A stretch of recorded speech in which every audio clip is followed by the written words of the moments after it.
जाग जा रे योगी मिटा दे आलस के घेरे, अमृत वेले बाबा पुकारे, देखो बाहें पसारे। बाबा प्यार तुम्हारा अमृत वेले उठाता, मोहिनी रात में मुझे जगाता। प्रेम की घंटी हृदय मंदिर में बजती, परमात्मा पुकार में आत्मा सुनती। नींद पर होती योग की विजय, माया के होते सहज पराजय। आराम नहीं मिलन चाहती, बाबा संग आत्मा खिल जाती।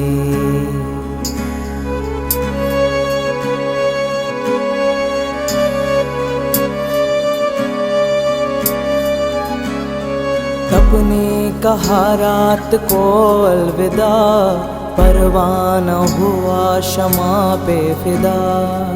समय से पहले बाबा जगाते, नयन खुलते ही मिलन कराते।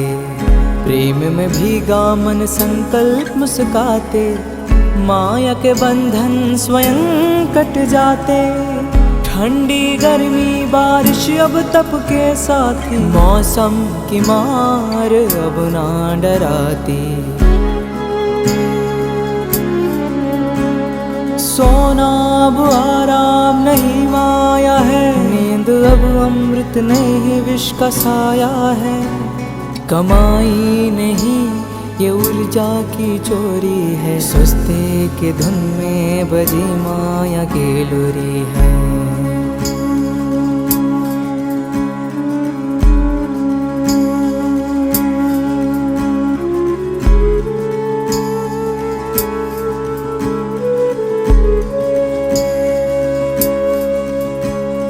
आराम की चाह वो रूह की लाचारी है, तप की राह में मन की हेरा फेरी है। जागृत में विश्व कल्याण का सूत्र हूँ, ब्रह्म मुहूर्त का प्रहरी मैं शिव पुत्र हूँ।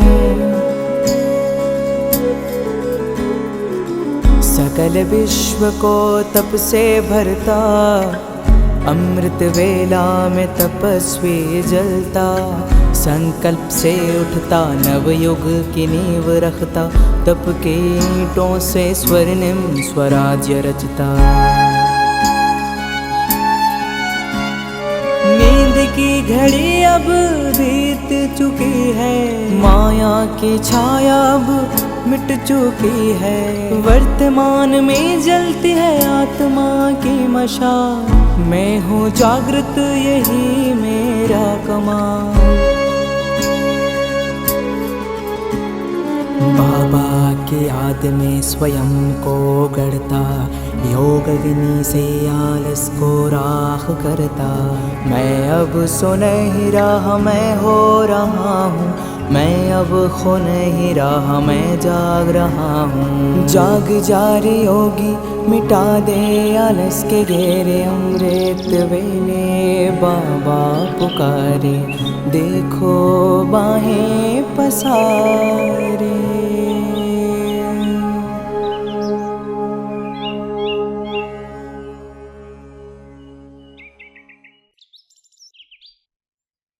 ஓம் சாந்தி.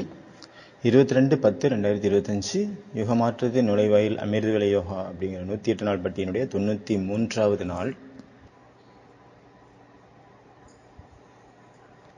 இன்னைக்கு வந்து இங்கிலீஷ் கவிதை. இன்றைய கவிதை, நம்மளுடைய அகங்காரம் நம்மளுடைய வெறுப்புக்களை நம்ம ஒதுக்க முடியும் அப்படின்னா, ஒருவேளை நம்ம அந்த மாதிரி ஜென்மம் எடுத்திருக்கிறோம், நம்ம ஒரு பொழுதும் அழுதது கிடையாது, நம்ம ஒரு பொழுதும் துக்கப்பட்டது கிடையாது. ஆனாலும் எனக்கு தெரியல, நாங்கள் உங்களுடைய ஆனந்தத்தின் அருகாமையில் எவ்வளவு தூரம் வந்திருக்கிறோம் அப்படின்னு தெரியல. அதாவது கவிஞர் வந்து பறவைகிட்ட சொல்றாரு, அந்த பறவைகிட்ட பேசிட்டு இருக்காரு, உன்னுடைய ஆனந்தம் எவ்வளவு விசித்திரமானது. எங்களுக்குள்ள இருக்கக்கூடிய வெறுப்பு, பயம், அகங்காரம் 3லேருந்து நாங்கள் முக்தி அடைஞ்சிடணும். நாங்கள் அந்த மாதிரி ஜென்மம் எடுத்திருக்கிறோம். அதாவது நாங்கள் கண்ணீர் விட வேண்டிய அவசியமே இல்லாத அந்த மாதிரி எல்லாமே பாசிட்டிவ். ஆனாலும் அதுக்கு பிறகு எனக்கு தெரில, நான் இதெல்லாம் முக்தி அடைஞ்சு பிறகு கூட உன்னை போல் நாங்கள் ஆனந்தம் அடைவோமா என்று எங்களுக்கு தெரியவில்லை. எனக்கு தெரியவில்லை. உன்னுடைய ஆனந்தம் அது எப்படிப்பட்ட ஒரு ஆனந்தம்? இதனுடைய காரணம் வெளியில கிடையாது, உள்ளுக்குள்ள இருந்து உற்பத்தி ஆகுது. உன்னுக்கு உள்ளுக்குள்ள என்ன இருக்குது? உற்சாகத்தின் ஜுவாலாமுகி வெடிச்சு சிதறணும். உற்சாகத்தின் எரிமலையானது வெடிச்சு சிதறணும். உற்சாகம் இருந்ததுன்னா சூழ்நிலைகள் என்னாகும்? நமக்கு முன்னாடி தலை வணங்கும். சூழ்நிலைகள் ஓடி போயிடும், முடிஞ்சு போயிடும். பிக்சர்ல பாத்தீங்களா, அவர் சூழ்நிலைகளை, அந்த பிரச்சனைகளை ஃபைட் பண்றாரு, அதை தாக்குறாரு. ஒருவேளை நமக்குள்ள உள்ளுக்குள்ள உற்சாகம் இருந்தது அப்படின்னா சூழ்நிலைகளை நம்ம கால்பந்தாட்டம் மாதிரி அடி வீழ்த்த முடியும். உற்சாகம் இருக்குது அப்படின்னா அங்க சுமை இருக்காது, டயர்ட் இருக்காது. உலகத்துல இருக்கிறவங்க டயர்ட் ஆயிடுறாங்க, அதுக்கப்புறம் உங்களுக்கு மனோரஞ்சன் தேவையா இருக்குது, என்டர்டைன்மெண்ட் தேவையா இருக்குது. சேவைங்கிறது சேவை கிடையாது, அது ஒரு ஆனந்தம், அது ஒரு மகிழ்ச்சியான ஒரு விளையாட்டு. ஒருவேளை அவங்க கல் தூக்க வேண்டியது இருக்கலாம், அவங்க கறி தூக்க வேண்டியது இருந்தாலும் சரி. ஆனாலும் முரளியில பாபா சொன்னாரு, இல்லைன்னா அழுக்கு துணி துவைக்க வேண்டியது இருந்தாலும் சரி, ஊக்கம், உற்சாகம். பெங்காலி கவி காவிதாஸ் அப்படிங்கிறவர், பெங்காலி கவி, அவர் கிருஷ்ணருடைய பக்தர். அவர் சொல்றாரு, உற்சாக் அமார் ஜாதி. ஜாதிங்கிறது என்னது? உற்சவம், விழா, திருவிழா. நம்மளுடைய கோத்திரம் என்ன? ஆனந்தம் தான் நம்மளுடைய கோத்திரம். இதுதான் என்னுடைய அறிமுகம், வேற எந்த ஒரு அறிமுகம் கிடையாது. ஒவ்வொரு நேரமும் ஆனந்தம், ஒவ்வொரு நேரமும் உற்சாகம், ஒவ்வொரு நேரமும் புதுமைத்தன்மை, ஒவ்வொரு சேவையும் புதுமையா இருக்கணும். ஒவ்வொரு எண்ணமும் ஈஸ்வரனுடைய ஆசீர்வாதத்தை போன்றிருக்க வேண்டும். ஒவ்வொரு கர்மமும் ஒரு மலர் தோட்டம். நிரந்தரமாக உற்சாகத்தினுடைய, ஆனந்தத்தினுடைய நினைவுகள் உள்ளுக்குள்ள வருவதுதான், ஏற்படுவதுதான் வாழ்க்கை. அந்த மாதிரியான வாழ்க்கை இருக்கணும். அந்த ஆனந்தம் உள்ளுக்குள்ள இருக்குது, யாரையும் சார்ந்து இல்லை, எதையும் சார்ந்த ஆனந்தம் இல்லை, உள்ளுக்குள்ளேயே நிரந்தரமாக நிலைத்திருக்கிறது. பேட் அப்படிங்கிறது அழகா பாபா சொன்னார் இன்னைக்கு வானிலை. பேடு சொல்ற மாதிரி அதே கேட் இருக்குது. கிரியேட்டர் ஆக்டர் டிராமா, அதாவது கேடு பேடுன்னு சொல்லலாம். பரமாத்மா, ஆத்மா, டிராமா. பாபா என்ன சொல்றாரு? இந்த 3 விஷயங்கள் தான் ரொம்ப முக்கியமானது. 3 புள்ளிகள். வாழ்க்கையில எப்பவுமே ஒரு தேடுதலான ஒரு உணர்வு. களைப்பு எதனால வருது? சுமை ஏன் அனுபவம் ஆகுது? இன்றைய அமிர்த வேலையினுடைய பாயிண்ட்ல பாபா 2-3 விஷயம் சொல்றாரு. நம்மளுடைய சித்தம் எப்படி இருக்கணும், அதாவது நம்மளுடைய பாத்திரம் எப்படி இருக்கணும்? காலியா இருக்கணும். அப்பொழுதுதான் பாபாவுடைய டச்சிங் வரும். பிளைன் புத்தியா இருக்கும்போது பாத்திரம் காலியா இருக்கணும், லைன் கிளியரா இருக்கணும். அதாவது கண்ணாடியில டஸ்ட் இல்லாம இருக்குமோ, எப்பொழுது ஆகாயமானது மேகங்கள் இல்லாம கிளீனா இருக்குதோ, அப்போ மேகங்கள் இல்லாத ஆகாசம், தூசி இல்லாத கண்ணாடி, லைன் கிளியர், சரண்டர் புத்தி, பிளெயின் இன்டலெக்ட், எம்டி கப்பு முதல்ல இருந்தே நிறைஞ்சிருக்குது அப்படின்னா, எண்ணங்களால நிறைஞ்சிருக்கும் அப்படின்னா, அந்த மாதிரி எம்டியா இருக்கும் பொழுதுதான் பரமாத்மாவுடைய காத்து அங்க வீசும். அந்த மாதிரி எப்ப இருக்குமோ அப்பதான் அங்க டச்சிங்ஸ் ஏற்படும். பாபா சொல்றாங்க, நான் தன்னுடைய உள் உணர்வையே பரமாத்மாவுடைய டச்சிங் அப்படின்னு புரிஞ்சுக்கிறாங்க. தன்னுடைய மனதினுடைய ஒளிக்கற்றையை ஈஸ்வரன் டச் பண்ண மாதிரி நினைச்சுக்கிறாங்க. 14/3/1982 முரளி ஃபாரினர்ஸ் பாபாட்ட கேள்வி கேட்கிறாங்க. அதுல, பாபா நாங்க எப்படி ஏத்துக்கிறது? இது எங்களுடைய டச்சிங்கா இல்ல நீங்க டச் பண்றீங்களா அப்படின்னு கேள்வி கேட்கிறோம். அந்த வானிலை நாங்களே நினைச்சுக்கிறோமா இல்ல நீங்க டச் பண்றீங்களா? அமிர்தவழியில் நாங்கள் உட்காடுறோம். அப்போ எங்களுக்கு ஒரு எண்ணம் டச் ஆகுது, பிளான் டச் ஆகுது. அதை நாங்கள் எப்படி ஏற்றுக்கிறது? பாபாவுடைய டச்சிங்கா, இல்லை நாங்களே எங்களுடைய மனங்களுடைய ஒரு சிந்தனையினுடைய ஒரு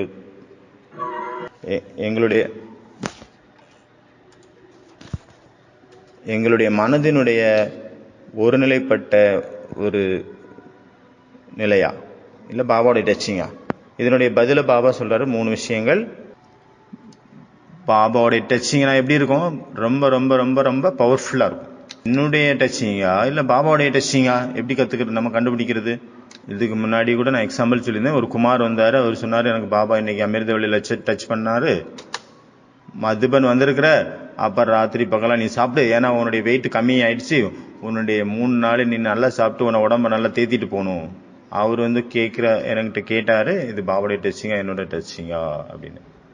இது அமிர்தவேளை நான் பாபா குடிசையில் உட்காந்துருக்கும் போது, குடியில் உட்காந்துருக்கும் போது எனக்கு டச் ஆச்சு. அப்போ ஃபர்ஸ்ட் பாயிண்ட் என்னது? பரமாத்மாவுடைய டச்சிங். பரமாத்மா தான் எனக்கு சொன்னாரு அப்படின்னா அதுல என்ன ஆகும்? அலௌகிகமான ஒரு மேஜிக்கலான ஒரு ஸ்ட்ராங்கான ஒரு சக்திகள் அங்கே நிறைஞ்சிருக்கும். பாபா டச் பண்ணார் அப்படின்னா நம்ம நினைச்சு கூட பார்த்துருக்க மாட்டோம். நம்ம எண்ணங்களுக்கு அப்பாற்பட்டிருக்கோம், நம்மளுடைய புத்திக்கினுடைய அப்பாற்பட்டிருக்கோம், நம்மளுடைய மனதினுடைய அப்பாற்பட்டிருக்கும். அதுல அவ்வளவு சக்திகள் நிறைந்திருக்கும், ரொம்ப பலசாலியா இருக்கும் அந்த எண்ணம். 2வது வெற்றி, சக்சஸ். பகவானுடைய டச்சிங் அப்படின்னா நமக்கு சொல்றோம், பகவான் டச் பண்ணாரு, நாங்க போனோம், பாபா டச் பண்ணாரு, அங்க வெற்றி கிடைக்கும் அப்படின்னு. ஆனா அங்க போனா அங்க மகா தோல்வி ஆயிடுச்சு, அங்க வெற்றிக்கு பதிலாக. அப்ப அது பரமாத்மாவுடைய டச்சிங் இல்ல, வேற ஏதோ ஒருத்தருடைய டச்சிங். பரமாத்மாவுடைய டச்சிங் அப்படின்னா, பகவானுடைய டச்சிங் அப்படின்னா அங்க என்ன? சக்சஸ்ஃபுல். 3வது பாயிண்ட் கிளாரிட்டி. 3வது ரொம்பவும் தெளிவா இருக்கும். அங்க நடுவில் மேக கூட்டங்கள் இருக்காது, ஆகாயம் ரொம்ப கிளீனா இருக்கும், கன்ஃபியூஷனே இருக்கிறாது. ஒருவேளை குழப்பம் வருது அப்படின்னா, பாபா இன்னைக்குள்ள வானிலை கூட சொன்னாரு, 2 விஷயம் சொல்றாரு. பரமாத்மாவுடைய டச்சிங் இருக்குது, பாபாவுடைய டச்சிங் இருக்குது, ஈஸ்வரனுடைய சங்கேத் அப்படின்னா அது தெளிவாக இருக்கும். அதுல 2 வழிகள் வராது, இல்லையா ஆமாவா அப்படிங்கிறது வராது. கன்ஃபார்ம், திட்டமாக இருக்கும். இதே செய், இப்படி செய், அங்க போ, தானாகவே அந்த மாதிரி டச்சிங் ஆகும். கன்ஃபியூஷனே இருக்காது, கிளியரா இருக்கும். இது 14/3/82 அதனுடைய முரளியினுடைய பாயிண்ட் இது. இப்ப அதையே கேட்டலாமா? படிச்சிடலாம். கேள்வி கேட்கறாங்க. கேள்வி பாபா நிறைய தடவை அமிர்தவேளை யோகாவில் இருக்கும் நிறைய டச்சிங் விதமா ஏற்படுது. இதை நாங்க எப்படி புரிஞ்சுக்கிறது?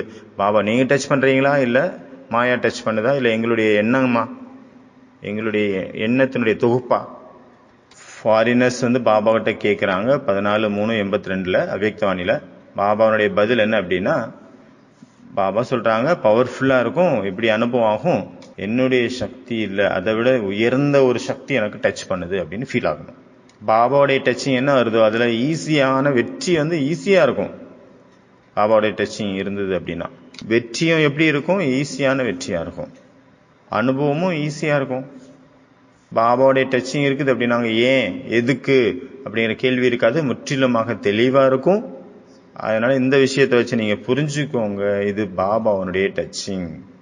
நம்மளுடைய மனசு பிரேரணையினுடைய ஒரு தெளிவா கிளியரான ஒரு கண்ணாடி ஆயிரணும். அது ஈஸ்வரனுடைய தூண்டுதல்கள் வரக்கூடிய ஒரு உபகரணமா மாறிடணும் நம்மளுடைய மனம்.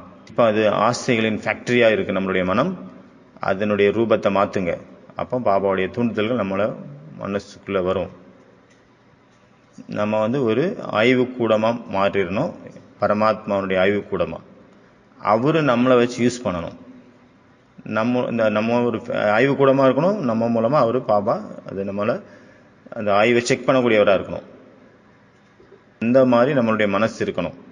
புத்தி பாத்திரம் காலியா இருக்கணும், பாபாவுக்கு எல்லாத்தையும் கொடுத்துருங்க, பிளைன் புத்தியா வச்சுக்கோங்க. கண்ணாடி எப்படி இருக்கணும்? தூசி இல்லாம இருக்கணும். ஆகாயம் எப்படி இருக்கணும்? மேக கூட்டங்கள் இல்லாம இருக்கணும். Dustless mirror, empty cup, tune செய்யப்பட்ட ரேடியோ, ரேடியோ எப்படி இருக்கணும், டியூன் பண்ணி கரெக்டாக சேனல் செட் ஆகிருக்கணும். கம்ப்யூட்டரில் வந்து ஹார்ட் டிரைவ் இருக்கு இல்லையா, A drive, B drive, C drive, அப்படி டி டிரைவ். அப்புறம் எக்ஸ்டர்னல் டிரைவ் கூட நம்ம வந்து வைப்போம் வெளியில், மெமரி கார்டு இல்லை ஹார்ட் டிஸ்க்கு. ஆனால் ஒரே ஒரு ஹார்ட் டிஸ்க் மட்டும் இருக்கக்கூடியதாக இருக்கணும், காட்ஸ் டிரைவ். அதை நம்ம கனெக்ட் பண்ணணும். வேற என்ன வேணும், எந்த ஒரு சிந்தனையும் இருக்கக்கூடாது. அமிர்தவேலை எப்படி இருக்கணும், உட்கார்ந்துருங்க, எந்த சிந்தனையும் இல்லாமல் போய் உட்காருங்க. நோ மைண்ட் நோ திங்கிங், உட்கார்ந்துருங்க. காலியாக இருக்குது அப்படின்னா அப்போ ஈஸ்வரன் அங்கே நிறைவார். ஒருவேளை ஏற்கனவே நிறைஞ்சிருக்குது அப்படின்னா அதில் எப்படி அவர் நிறைவார், அதில் எப்படி வருவார்? அதனால் இன்றைய பாபாவுடைய மகா வாக்கியம், தன்னுடைய எண்ணங்களை பாபாவுடைய பிரேரணை கூட நீங்கள் மிக்ஸ் பண்ணாதுங்க. பாபா சொல்கிறாங்க, உங்களுக்கு எல்லா டைரக்ஷனும் கிடைச்சிருக்கு, கிளியர் தானே. எப்பொழுதாவது நீங்கள் குழப்பத்தில் வர்றீங்களா? அதனால் ஒவ்வொரு விஷயமும் நம்ம அண்டர்ஸ்டாண்டிங்கோடு பண்ணணும். ஒரு பொழுதும் குழப்பத்தினுடைய குமாராக மாறிடக்கூடாது. என்னெல்லாம் பாபா சொல்கிறாரோ அதை அளந்து பாருங்க, அதை கண்டுபிடிங்க. இப்படி நீங்கள் ஏற்றுக்காதுங்க, புத்தர் சொல்லியிருக்காரு. அந்த புத்தகத்தில் எழுதியிருக்காதனால நான் ஏற்றுக்கிட்டேன் அப்படின்னு நினைக்காதுங்க. இதனால் நீங்கள் அதை ஏற்றுக்காதுங்க. ஒருத்தர் இன்னார் சொன்னார் அப்படிங்கிறதுக்காக அதை ஏற்றுக்காதுங்க. இதனால் நீங்கள் ஏற்றுக்காதுங்க, அந்த சாஸ்திரத்தில் எழுதப்பட்டிருக்கு, அதனால் நான் அதை ஏற்றுக்கிட்டேன் 100% அப்படின்ட்டு நீங்கள் ஏற்றுக்காதுங்க. அப்புறம் பரம்பரையாக வந்துட்டு இருக்கக்கூடிய விஷயத்த கூட நீங்கள் அப்படியே ஏற்றுக்காதுங்க. அதுக்காக ஏற்றுக்காதுங்க. ஜட்ஜ் பண்ணுங்க, தர்க்கம் பண்ணுங்க, தன்னுடைய புத்தி மூலமாக யோசிங்க, அப்புறம் அதை ஸ்வீகாரம் பண்ணிக்கோங்க. அது வரைக்கும் நீங்கள் ரிஜெக்ட் லிஸ்டில் தான் அதை வச்சுக்கோங்க.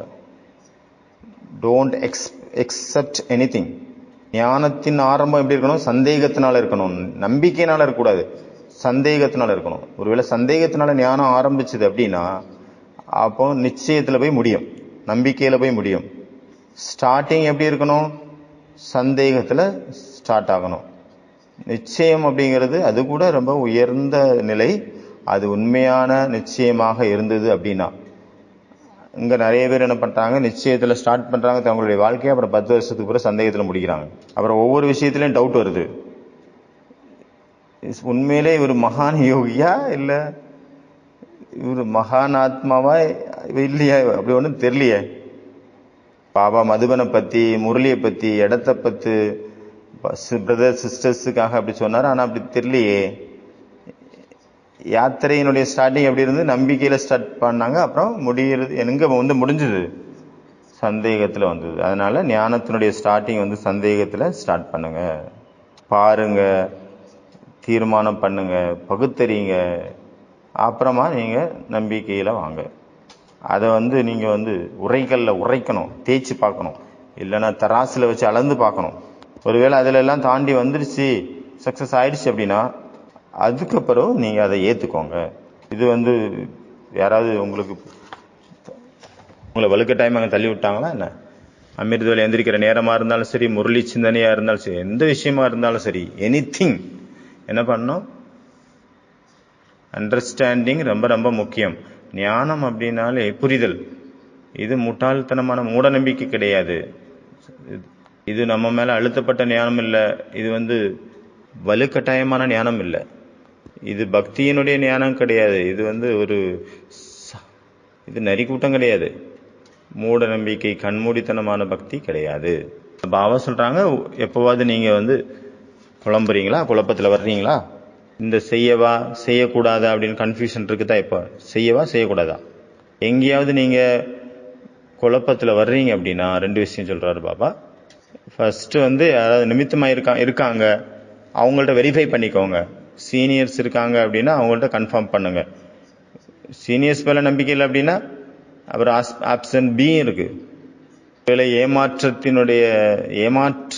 ஏமாற்றப்படுறது மாதிரி எனக்கு ஃபீல் ஆகுது அப்படின்னா நம்மளுடைய சீக்ரெட் அவர்கிட்ட போய் சொல்கிறோம், அவர் வந்து அதனோட தலைகீழாக அதனுடைய பலனை அதை யூஸ் பண்ணிக்கிட்டாருன்னா என்ன பண்ணுறது? அப்போ செகண்ட் ஆப்ஷன் இருக்கு. சுயஸ்திதி சக்திசாலியா இருந்தது அப்படின்னா அமிர்தவேலையினுடைய டச்சிங் யதார்த்தமாக இருக்கும். உங்களை நீங்களே அந்த மாதிரி சக்திசாலியாக்குங்க, அந்த மாதிரி சக்திசாலியாக்குங்க. உங்களுக்கு டைரக்டா பரமாத்மாவோட கனெக்ஷன் வந்துருச்சு, டைரக்ட் லிங்க். நடுவில் யாருமே இல்லை, யாருக்கும் நீங்க சந்தேகத்தை கேட்க வேண்டிய அவசியம் இல்லை. இதை பண்ணவா, அதை பண்ணவா, இப்படி பண்ணவா, அப்படி பண்ணவா. பாபா வேண்டான்னு சொல்ல போறாரா என்ன? பாபா என்ன சொல்றாரு? சரி, ஓகே. அமிர்த வேலையில மனதினுடைய பாவனையை மிக்ஸ் ஆக்கி உட்காராதுங்க, பிளெயின் புத்தியாக உட்காருங்க. அப்போ டச்சிங் ஆகும், யதார்த்தமான டச்சிங் ஏற்படும். அமிர்த வேலை என்ன பண்ணணும்? குப்பையை கிளீன் பண்ணணும். என்னுடைய சிந்தனைகள் கூடவே உட்காரக்கூடாது. முதல்ல நான் அப்படி உட்காரணும், உறுதியா நான் எனக்கு தெரிஞ்சுக்கணும் இந்த விஷயத்துல அப்படின்னு நினைச்சிட்டு உட்கார்றோம் அப்படின்னா, அப்போ பாபாவோட இன்னைக்கு இப்போ டச்சிங் ஆக போகுது அப்படின்ட்டு நாங்கள் நினைக்கிறோம். முதல்ல எதிர்பார்த்து உட்காந்துட்டீங்க. பிளானிங் முதல்ல ஆயிடுச்சு, பேக்கு முதல்ல ரெடி பண்ணியாச்சு ரூம்ல. வெறும் பரமாத்மாவுடைய ஸ்டாம்பை மட்டும் குத்துறதுக்கு வந்துக்கிட்டு அதை பரமாத்மா டச்சிங்னா எப்படி? பாபா சொல்றான், சில குழந்தைங்க எப்போ ப்ராப்ளம்ஸ் வருதோ அந்த நேரத்தில் தங்களுடைய பாவனையை நிறைச்சி வச்சுட்டு பாபா முன்னாடி உட்கார்றாங்க. செய்யணும், இதைத்தான் செய்யணும், இதுதான் நடக்கணும், நான் என்ன நினைக்கிறோம்னா இதுதான் கரெக்ட் அப்படின்னு நினைக்கிறேன். அந்த மாதிரி நேரத்தில் டச்சிங் மிக சரியானதாக இருக்காது, யதார்த்தமா இருக்காது. பரமாத்மாவுடைய டச்சிங் எப்படி இருக்கும்? நம்மளுடைய மனசினுடைய ரெஸ்பாண்டு தான் அங்கே வருது. மனசு ரெஸ்பான்ஸ் பண்ணுது, அவ்வளோதான். அதனால வெற்றி கிடைக்கிறது கிடையாது, வெற்றி கிடைக்காது. அப்புறம் குழப்பத்தில் வராங்க. அமிர்த வேலை டைரக்ஷன் எனக்கு இதுதான் கிடைச்சது, இப்படிதான் சொன்னாரு, டச் பண்ணாரு, அப்புறம் தெரியல ஏன் இப்படி ஆச்சுன்னு. பாபாவுடைய டச்சிங்கா இல்லை உங்களுடைய மனசினுடைய விஷயத்தை நீங்க மிக்ஸ் பண்ணீங்களா? அதனால அந்த மிக்ஸ் பண்ண உங்களுடைய பாவம் இருந்தது இல்லையா, அந்த பாவனுடைய பலன் தான் தோல்வியாக கிடைக்குது. மன்மத் மூலமா என்ன பலன் கிடைக்கும்? குழப்பம் தான் கிடைக்கும். அதனால உங்களுடைய மனதினுடைய எண்ணங்களை கூட பாபாவுக்கு வில் பண்ணிருங்க, சரண்டர் பண்ணிருங்க. ஃபர்ஸ்ட் பாபா என்ன சொல்றாரு? பாத்திரம் காலியா இருக்கணும், பாபாவுக்கு எல்லாத்தையும் கொடுத்துருக்க, பிளெயின் புத்தியா வச்சுக்கோங்க, சிந்தனை இல்லாம இருங்க, நோ மைண்டா இருங்க, இந்த மாதிரி ஒரு நிலையில உட்காருங்க, எல்லாத்தையும் வில் பண்ணிருங்க பாபாவுக்கு. பாபா நீங்க டிசைட் பண்ணுங்க, நான் எல்லாத்தையும் சொல்லியாச்சு, இதாங்க பிடிங்க, இனிமே நீங்க சொல்லுங்க. அமிர்த வேலையில புது புது சேவையினுடைய பிளானை கேட்ச் பண்ணுங்க. அமிர்த வேலையில உங்களுடைய புத்தி பிளைனா இருக்குது அப்படின்னா பாபாவுடைய டச்சிங் கிடைச்சிட்டு இருக்கும், நீங்க பிளானிங் புத்தி உடையவங்களா மாறிடுவீங்க. சாகாரத்தை ஆதாரமா எடுத்துக்கிறீங்க, அதனால உங்களுக்கு பிளானிங் புத்தி வரமாட்டேங்குது. பாப் தாதா பாக்குறாரு, எல்லைக்குட்பட்ட ஆதாரம் உருவாக்கி வச்சிருக்காரு அப்படின்னா, அப்ப பாபா நினைக்கிறாரு நான் எதுக்கு டச் பண்ணணும்? பக்தி மார்க்கத்துல காட்டுறாங்கல்ல, பக்தன் பாலியில மகிமை பாடிட்டே போறாரு, பகவானுடைய மகிமை. எதிரில் ஒரு எதிரி வந்துட்டாரு, அவருக்கு மேல கல் எறிறாங்க. பகவான் அப்ப சாப்பிட்டுட்டு இருந்தாரு. அப்போ அவருக்கு சப்தம் வருதான், ஏ பிரபு. பகவான் சாப்பிட்டுட்டு இருந்தாரு, அதை விட்டுட்டு செப்பல் கூட போடாம ஓடுறாரு. அப்புறம் வாபஸ் வந்துட்டாரு உடனே கொஞ்ச நேரத்திலே. அப்புறம் ருக்மணி கேட்குறாங்க, இந்த துவாரகையில கிருஷ்ணரை காட்டுறாங்களா அது. அப்ப ருக்மணி கேட்குறாங்க, இப்பதானே போனீங்க உடனே வந்துட்டீங்க? அவரு சொல்றாரு, என்னுடைய பக்தர் என்ன கூப்பிட்டாரு, அவரை எல்லாரும் கல்லால் அடிச்சாங்க, அதனால நான் போனேன். அப்ப ஏன் திரும்பி வந்தீங்க அப்படின்னு கேக்குறாங்க ருக்மணி. அவர் சொல்றாரு, என்னுடைய பக்தன் அவரே கல் எடுக்க ஆரம்பிச்சிட்டாரு, அப்ப எதுக்கு நான் போனோம், அதான் ரிட்டர்ன் வந்துட்டேன். பாபா சொல்றாங்க இன்றைய மகா வாக்கியத்துல, நீங்க எல்லைக்குட்பட்ட ஆதாரத்தை வச்சிருக்கீங்க அப்படின்னா நான் எதுக்கு ஹெல்ப் பண்ணணும்? பூனைக்குட்டி இருக்குல்ல, பூனை அது கடிச்சு தூக்கிட்டு போகுது இல்ல, அதனுடைய பாதுகாப்பு அதுக்கு கிடையாது, அவங்க அம்மா தான் அது பாதுகாக்கும். அதுக்கு ஒப்படைச்சாச்சு அம்மா கிட்ட, அது டைமுக்கு கரெக்டா வந்துடுது, காப்பாத்துது. அப்பா கிட்ட இருந்து புது புது டச்சிங்க கேட்ச் பண்ணுங்க. புதுசா ஏதாவது ஒரு புதுமை வேணும், எப்பொழுதுமே புதுமை. உங்களுக்குள்ளேயும் புதுமை இருக்கணும், சேவையிலையும் புதுமை இருக்கணும். அதுக்கான பிராக்டிக்கல் பிளான் பண்ணுங்க, ரேஸ் பண்ணணும் இல்லையா. எல்லாருடைய சிந்தனையும் நீங்க கேட்கணும். அமிர்த வேலையில நீங்க உட்கார்ந்துட்டீங்க அப்படின்னா தானாகவே டச் ஆகும். எங்க உட்காரணும்? பாபாவுக்கு பக்கத்துல. இந்த மாதிரி நீங்க கண்டுபிடிப்புகளை உருவாக்கணும். இதுவரைக்கும் யாருமே பார்க்காத விஷயம், யாருமே பார்க்கவே இல்லை. இது எப்பவுமே நிரந்தரமான வாக்கியம். அப்பவும் அது சத்தியமானதாக இருந்தது, இப்பவும் சத்தியமான வாக்கியம் இந்த வாக்கியம். இந்த மாதிரி ஒரு புதுமை தன்மையை கண்டுபிடிங்க. யாருமே யோசிச்சதே இல்லை, எதிர்காலத்திலையும் யோசிக்க மாட்டாங்க, கடந்த காலத்திலும் யாரும் அந்த மாதிரி யோசிக்கல. ஏதாவது புதுசா யோசிங்க. அமிர்த வேலையில டச்சிங் கூகுள்ல தேடி கண்டுபிடிக்கிற மாதிரி கிடைக்காது, அன்கூகுளபிள். இது கூகுள்ல கிடைக்காது, கூகுள்ல எல்லாமே கிடைக்குது. உங்களை நீங்க தான் தேடணும், நம்மளை மட்டும் தான் நம்ம தேடிக்கணும், மீதி எல்லாமே கூகுள்ல தேடிக்கலாம். இந்த மாதிரி புது கண்டுபிடிப்பு கொண்டு வரணும். இது வரைக்கும் யாரும் பார்த்ததே இல்லாத மாதிரி. அமிர்தல எழுந்து இந்த பிளானை பற்றி நீங்கள் நினைங்க. அப்போ நல்ல நல்ல டச்சிங் ஏற்படும். முதல்ல இருந்து எல்லாமே ஃபிக்ஸ்டு, எல்லாமே கலப்பதுக்கு முன்னாடி எப்படி நடந்ததோ அதுதான் நடக்குது, அதுதான் ரிப்பீட் ஆகுது. ஆனால் யாராவது ஒருத்தர் இன்ஸ்ட்ருமெண்ட் ஆகணும் இல்லையா, ஆக வேண்டியதாக இருக்கும். அமிர்த வேலையில் யார் ரொம்ப காரியசாலிகளாக இருக்காங்களோ அவங்கள பாபா நிமித்தமாக்குறாரு. அந்த மாதிரி இருக்கிறவங்களுக்கு பாபா அமிர்த வேலையில் புது விதிகள் டச் பண்ணுறாரு, டச் ஆகும். தன்னுடைய புத்திய பாபாவுக்கு ஒப்படைச்சிக்கிட்டு உட்காருங்க. இதுதான் பவர்ஃபுல்லான வார்த்தைகள், பவர்ஃபுல்லான மகா வாக்கியம். டேஷ் டேஷ் இருந்தது அப்படின்னா டேஷ் டச் ஆகும். புத்திவானுடைய புத்தி புத்தியை டச் பண்ணும். நம்ம மகான் சேவைக்கான ஒரு பொறுப்பாளி ஆகணும் அப்படின்னா பிளெயின் புத்தியா, சமர்ப்பண புத்தியோட, பாபாவுக்கு ஒப்படைக்கப்பட்ட ஒரு புத்தியாக, பாபாவுக்கு பில் பண்ணப்பட்ட புத்தி. எல்லா விஷயம் நான் காலி பண்ணி வச்சிருக்கிறேன், என்னுடைய கண்ணாடி சுத்தமாக இருக்கணும், என்னுடைய மன ஆகாயமானது மேகம் இல்லாமல் இருக்கணும், எம்டி ஸ்பேஸாக இருக்கணும். அந்த காற்றில் பரமாத்மாவுடைய நறுமணம் நிறைஞ்சிரும். பிளானிங் புத்தி உள்ளவங்களுக்கு பாபாவுக்கு வரதானம் கிடைச்சிருக்கு. பாபாவுடைய வரதானம் நிமித்தமாகுங்கள். என்ன பண்ணணும்? வெறும் நிமித்தமாகணும். தன்னுடைய எல்லா எண்ணங்களையும் கொடுத்துருங்க. பிரேரணை தானாகவே வரும். அப்போ அதனால ஃபர்ஸ்ட் காரியம், இன்றைய ஹோம்ஒர்க் டியூனிங் ஃப்ரீக்வன்சி. ஒரு பிக்சர், இது மன்மத்து, இது ஸ்ரீமத்து. ரேடியோவில் முள்ளு முதல்ல அங்கே இருந்தது, அப்புறம் கொஞ்சம் கொஞ்சமாக இந்த பக்கம் வருது. மன்மத்திலிருந்து ஸ்ரீமத்துக்கு வருது. இப்படி பழைய காலத்து ரேடியோ மாதிரி டியூனிங் ரேடியோ. எல்லா போராட்டமும் எதில் இருக்குது? மன்மத்திலிருந்து ஸ்ரீமத்.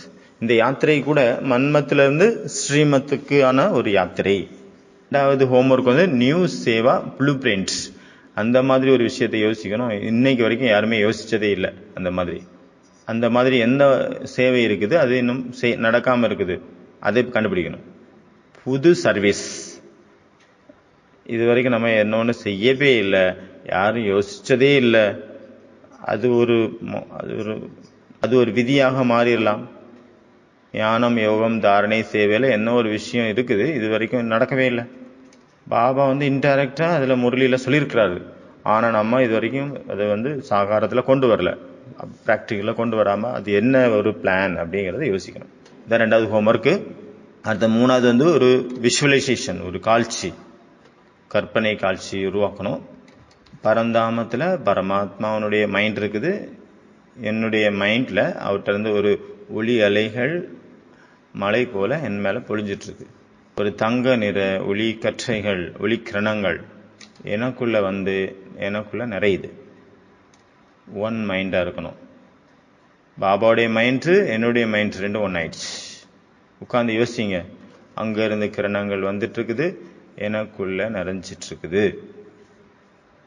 இன்னைக்கு இந்த 3 ஹோம்ஒர்க்கு. இப்போ எதுலேருந்து முக்தி அடையணும்? மன்மத்திலேருந்து முக்தி அடையணும்.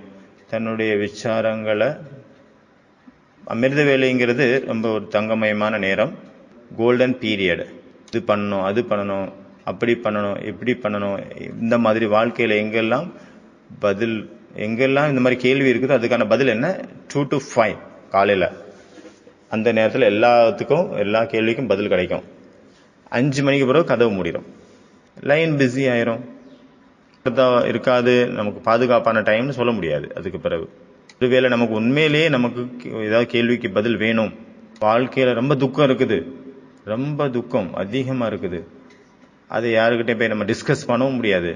அந்த மாதிரி துக்கம், மனிதன் துக்கத்தை தூக்கிக்கிட்டு ஒரு சுமையாக தோளில் தொங்க வச்சுட்டே இருக்காரு. பிச்சைக்காரர் பிச்சை வாங்கிட்டு ஒரு விவசாயினுடைய வீட்டுக்கு வராரு. அந்த விவசாயினுடைய மனைவி வெளியில வராங்க, அவருக்கு ஒரு ரொட்டி கொடுக்குறாங்க. அப்ப பார்க்குறாரு அந்த பிச்சைக்காரரு, அந்த விவசாயி, அவருடைய மனைவி, அவருடைய குழந்தைங்க எவ்வளோ மகிழ்ச்சியா இருக்காங்க, எவ்வளோ அழகா சாப்பிட்றாங்க. ஆனா என்ன பாருங்க, ஒரு தெருவா அலைய வேண்டியதா இருக்கு. ஆனாலும் ஒரு ரொட்டி தான் கிடைக்குது. இது ஒரு வாழ்க்கையா? துக்கம் நிறைஞ்சிருக்கு. அந்த பிச்சைக்காரர் போயிடுறாரு. அப்புறம் விவசாயி உட்காந்துருக்காரு, மனைவி, குழந்தைங்க உட்காந்துருக்காங்க. அப்போ அவர் சொல்றாரு மனைவி கிட்ட, விவசாயி, நம்மளுடைய நீல கலர் எருமை மாடு செத்து போச்சு. இப்போ நம்மக்கிட்ட மாடே இல்லை, நீல கலர் மாடு இறந்து போயிடுச்சு. நமக்கு தோட்டத்தில் விவசாயம் பண்ணுறதுக்கு இப்போ மாடு இல்லை. என்ன பண்ணுறது, எப்படி பண்ணுறது? நான் போய் ஒரு பணக்காரர்கிட்ட போய் ஏதாவது வாங்கிட்டு வரேன் அப்போ சாப்பிட்ட பிறகு ஒரு பணக்காரர்கிட்ட போறாரு, அவரை பார்க்கறாரு, அவர்கிட்ட போய் அழுறாரு, அவர்கிட்ட கெஞ்சுறாரு, எனக்கு கொஞ்சம் பணம் கொடுங்க. பணக்காரரு அவருக்கு முன்னாடி அவருடைய லாக்கரை திறக்கிறாரு, அதுல இருந்து ஒரு பைய எடுத்து அவர்கிட்ட கொடுக்குறாரு விவசாயி கிட்ட. அந்த விவசாயி நினைக்கிறாரு, இதெல்லாம் ஒரு வாழ்க்கையா? பாரு, ஒரு லட்சக்கணக்கான பணத்தை வச்சு விளையாடிட்டு இருக்காங்க. நம்ம நிலைமையை பாருங்க, ஒரு மாடு வாங்குறதுக்காக பணம் வாங்க வேண்டியது கடன். இது ஒரு வாழ்க்கையா? எல்லாத்தோட துக்கம் வந்து நம்ம தான், நான் தான். இந்த விவசாயி போயிடுறாரு. பணக்காரர் வந்து ஏதோ ஒரு துணி வாங்குறதுக்காக போறாரு, சேட்டுக்கிட்ட போறாரு, துணி வாங்குறாரு, நிறைய துணி வாங்குறாரு.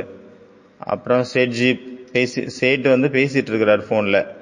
அவர் சொல்றாரு 10 லட்சம் லாபம் கிடைச்சிச்சு, 10 லட்சம். அப்ப பணக்காரர் நினைக்கிறாரு, பாருங்க அவரை பாருங்க, என்ன பாரு நிலைமை பாரு, அவர் இது ஒரு வாழ்க்கையா? அவருக்கு பாருங்க போன் வருது, 5 லட்சம் 10 லட்சம் ப்ராஃபிட் அப்படின்னு, லாபம். உட்கார்ந்து இருந்துகிட்டே அவர் பணத்தை சம்பாதிக்கிறாரு. நான் வந்து எங்க இருக்கேன்? இதெல்லாம் ஒரு வாழ்க்கையா?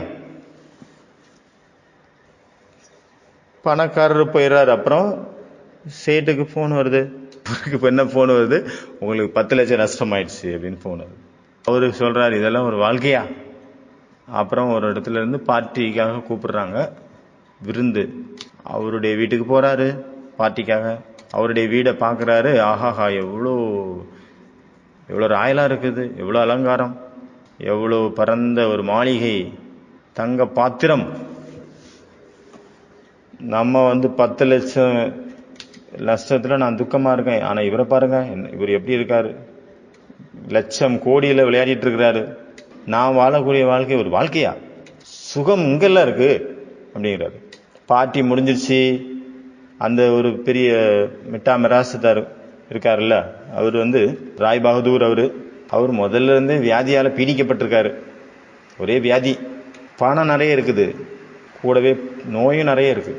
அவருக்கும் நிறைய கவலை இருக்குது, அவருக்கும் நிறைய போன் வருது, இங்க நஷ்டம் அங்க நஷ்டம் அப்படின்னு. அப்புறம் அவருடைய பால்கனியில இருந்து பாக்குறாரு, அங்க ஒரு பிச்சைக்காரர் போயிட்டு இருக்கிறாரு.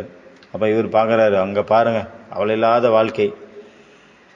ஆனா ஏன் நிலைமை? இவருக்கு ஒரு சிந்தனையே இல்லை, இவருக்கு கவலையே இல்லை. இவருக்கு வந்து நஷ்டத்தினால துக்கமோ லாபத்தினால குஷியோ ஒண்ணுமே இல்லை. சுகம் அப்படின்னா இதுதாங்க சுகம் அப்படின்னு சொல்றாரு. அந்த பிச்சைக்காரர் யாரு தெரியுமா? காலையில வந்து சொல்லிட்டு போனார்ல, இந்த சர்க்கிள் ஆரம்பிச்சு விட்டு போனாரே, அதே பிச்சைக்காரர் தான். எல்லாமே முழு உலகத்திலேயும் துக்கத்தினுடைய திருவிழா தாண்டவம் ஆடிட்டு இருக்கு. பைலட் வந்து பிளைட்ல போயிட்டு இருக்கிறாரு. போயிட்டு இருக்கும்போது மேல பறந்துட்டு இருக்கும்போது அப்ப கோ பைலட் கிட்ட சொல்றாரு, இதோ இந்த கிராமம் இருக்கே, இந்த கிராமத்துல தான் நான் பிறந்தேன், இதோ அதே அந்த இதுதான் குளம், அந்த குளம் மேல இருந்தே சொல்றாரு, இங்கதான் நான் விளையாடிட்டு இருந்தேன். அந்த நாள் வந்து குழந்தை பருவத்தினுடைய அந்த கிராமம் எவ்வளவு சூப்பரா இருந்தது. இது என்னுடைய கிராமம் தான், இதுதான், இங்கதான் நான் பிறந்தேன். வாழ்க்கை வந்து எப்ப இருந்தது, எப்படி இருந்தது? ஆனா அவரு குழந்தையா இருக்கும்போது அவரு என்ன நினைச்சிட்டு இருந்தாரு தெரியுமா? நான் எப்ப பைலட் ஆவேன் அப்படின்ட்டு கனவு கண்டுட்டு இருந்தாரு. அவரு அந்த கிராமத்துல சிறுவனா இருக்கும்போது அங்க விளையாடிட்டு இருந்தாரு அந்த குளத்தை சுத்தி. அப்ப வந்து மேல விமானம் போயிட்டு இருந்ததை பாக்குறாரு, ஏரோப்ளைன் போனது. அப்ப அவர் நினைக்கிறாரு, நானும் இதே மாதிரி ஒரு நாள் ஏரோப்ளைன் ஓட்டணும். அப்ப அவர் நினைக்கிறாரு, இதெல்லாம் ஒரு வாழ்க்கையா? அதுதான் வாழ்க்கை, மேல பறந்துட்டு இருக்கிறது தான் வாழ்க்கை. நான் இதே மாதிரி எப்ப வந்து பறக்க போறேன், எப்ப நான் பிளைட் ஓட்ட போறேன். ஆனா அவர் ஆயிட்டார் இப்போ. ஆனா என்ன நினைக்கிறாரு, இதுதான் வாழ்க்கை, சிறு வயசுனுடைய வாழ்க்கை. நமக்கு எப்பவுமே தோணுது, அந்த நாள் எப்படி இருந்தது, இந்த நாள் 90ல எப்படி இருந்தது, 2000ல எப்படி இருந்தோம் அப்படின்னு நினைச்சிட்டு இருக்கோம் ஒவ்வொருத்தரையும்.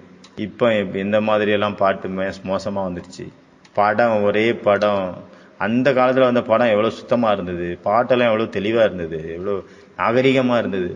பழைய படம், பழைய பாட்டெல்லாம் எவ்வளவு சூப்பரா இருந்தது தெரியுமா? ஆனா அப்ப இருந்தவங்க என்ன நினைச்சிட்டு இருந்தாங்க, இதெல்லாம் ஒரு வாழ்க்கையா? இதுக்கு முன்னாடி இருந்தாங்களே அவங்களுடைய வாழ்க்கை தான் ரொம்ப ரொம்ப உயர்ந்தது. நம்ம நினைச்சிட்டு இருக்கோம் முதல்ல இருந்தவங்க நல்லவங்க. அப்படி என்னத்த நல்லது? புத்தரை வந்து கல்லால் அடிச்சது யாரு? கிரைஸ்ட வந்து சிலுவையிலே அரைஞ்சது யாரு? சுக்ராத்துக்கு விஷம் கொடுத்தது யாரு? மன்சூரை வந்து வெட்டினது யாரு? மனிதர்கள் நல்லவங்க அப்படின்னா அது யார் பண்ணதப்போ? அப்படியே தான் இருந்தது. இப்ப எப்படி இருக்கும் அப்படியே தான் இருந்தது. அப்போ பாபர யுகத்திலிருந்தே அப்படிதான் உலகம் இருந்துட்டே இருக்கு. அதனால என்ன பண்ணணுமோ அது உள்ளுக்குள்ள பண்ணணும். நம்ம மாற்றங்கள் உள்ளுக்குள் நிகழ வேண்டும். இந்த 3 ஹோம்ஒர்க்கு இன்னைக்கு. கவிதை யாருடையது?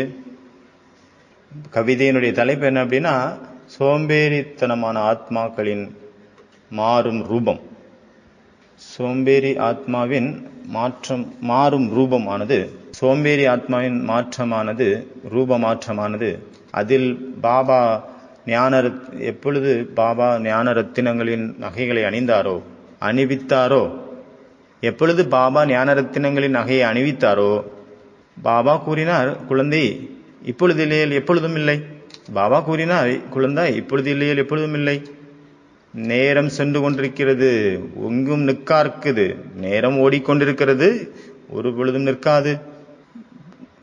உணவின் டேஸ்ட், அப்புறம் உடலின் உணர்ச்சிகள், அதாவது சாப்பாடு, சுவை, உணர்ச்சிகள் மேல நீங்க எது வரைக்கும் ஒர்க் பண்ணலையோ, அதன் மேல அட்டென்ஷன் கொடுக்கலையோ, அது வரைக்கும் நீங்க காலியா தான் இருப்பீங்க. எம்டி. நீ உன்னுடைய பொறாமை மற்றும் ராகுவை, இதுதான் உன்னுடைய 2 எதிரிகள். இதை நீ சரியாக புரிந்து கொள். அப்பொழுது நீ பார் என்ன ஆகுது, உன்னுடைய புருஷார்த்தம் எவ்வளவு தீவிரமாக, எவ்வளவு ஈஸியா ஆயிரும். அப்புறம் பார், அதன் பிறகு பார் எப்படி நடக்குது உன்னுடைய புருஷார்த்தத்தில் தீவிரம். எளிமையாகவும் ஆயிருது புருஷார்த்தம். அமர்ந்து விடு ஒரு இடத்தில் மௌனமாக. திடத்தன்மையினுடைய உறுதியாக்கு. ஒரு இடத்தில் அமைதியாக அமர்ந்து உன்னுடைய உறுதியை மேலும் உறுதியாக்கு. அதன் பிறகு வேற எந்த ஒரு ஒழுக்க நடவடிக்கைகளும் தேவையில்லை. ஒவ்வொரு நேரமும் சாட்சியாகி இருக்க கற்றுக்கொள். அதன் பிறகு யாரிடமும் கேட்க வேண்டிய தேவையில்லை. உதவியினுடைய ஒரு பிச்சை. யுகமாற்றத்தின் வேலை அமிர்த வேலையாகும். யுகமாற்றத்தின் வேலை அமிர்த வேலை யோகா. இதுதான் உண்மையான அமிர்த வாணி. இதை இந்த ரசத்தை நீ சுவைத்துப்பார். இதை தினமும் நீ சுவைத்துப்பார். யாருக்கு தெரியும் எப்பொழுது இந்த உடலிலிருந்து இந்த உயிர் போகும் என்று? யாருக்கு தெரியும் இந்த உடலிலிருந்து உயிர் எப்பொழுது போகும் என்று? சோம்பேறியாக இருக்கக்கூடிய ஆத்மாவே, சோம்பலாக இருக்கும் ஆத்மாவே, இப்பொழுது மாற்றிக்கொள் உன் ரூபத்தை. சோம்பல் ஆத்மாவே, இப்பொழுது மாற்றிக்கொள் உன் ரூபத்தை. ஏனெனில் நீ ஆக வேண்டும் உண்மையான தங்கம், சொக்க தங்கம்.